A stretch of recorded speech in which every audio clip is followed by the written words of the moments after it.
We're continuing our series about America's war on drugs. As the battle against the illegal drug business rages on, millions of Americans have been locked up.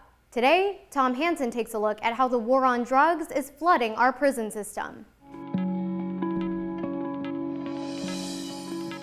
I was really smart growing up and kind of like nerdy. And Alpha just goes to class, we don't work. Kelly Barheit never imagined her life would turn out like this. Sometimes I think about it and I'm like, geez, I wasted so much of my life.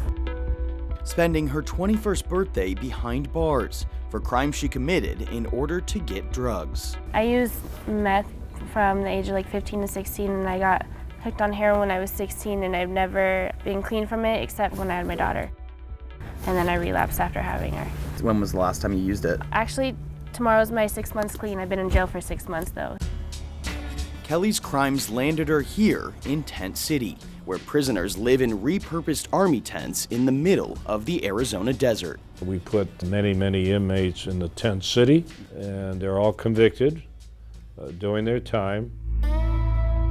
Exposed to harsh desert heat in the summer and near freezing temperatures in the winter. Human rights activists say Tent City is inhumane and cruel. Do you think that it's ethical to put people in those conditions? Ethical? I don't know. Moral? They don't have air conditioning. Where in the Constitution does it say you have to have air conditioning? Well, I'm not saying constitutional. I'm just saying, is it the right thing to do? Of course it is. Tent City is the first of its kind, with an almost endless stretch of Arizona desert, a prison that will never be full, at a time when traditional prisons across the country are filling up.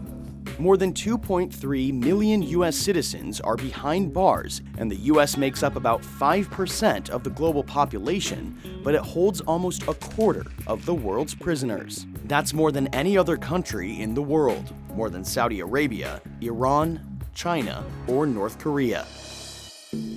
America has become a nation of incarceration, something that many say was made worse by the war on drugs. This is drugs. This is your brain on drugs. Any questions? Since the 1980s, the number of inmates in the U.S. has quadrupled. 500,000 of those are in for crimes directly related to drugs. But there hasn't been an in-depth analysis of how many prisoners are in for crimes indirectly related to the illegal drug trade. And it comes with a cost. According to a recent report, an average prisoner costs more than $31,000 per year. And some say it's not the right way to fight against drug abuse. We don't need to waste the taxpayers' resources throwing you in jail simply because you use or possess a forbidden substance. Others argue drug use is a crime, and being tough on drugs is the only way to stop it. All these other rehabilitation clinics or halfway houses, come on.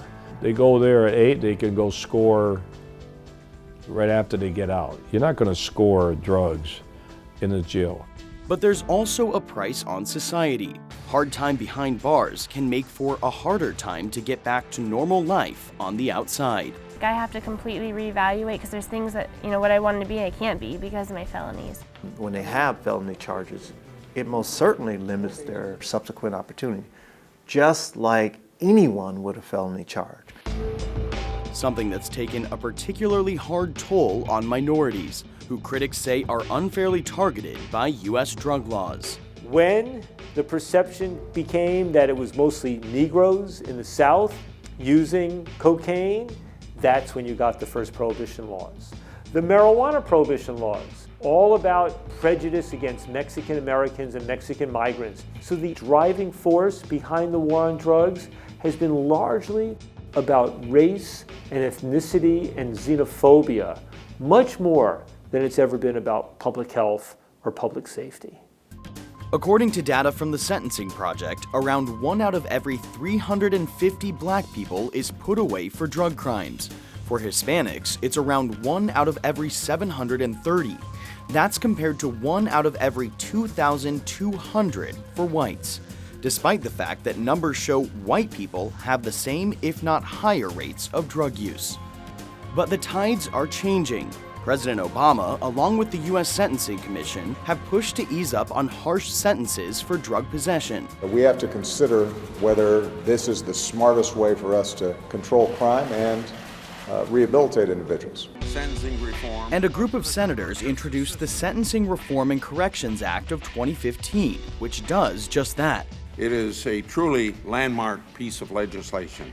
And the Justice Department recently released 6,000 federal inmates early, most of them nonviolent drug offenders. You never want to come back here again. While Kelly serves the remainder of her time, it's the dream of escaping the chains of addiction that really gives her hope. And then I've got like a little letter to my daughter that I wrote on here. Yeah, do you want to read that to me?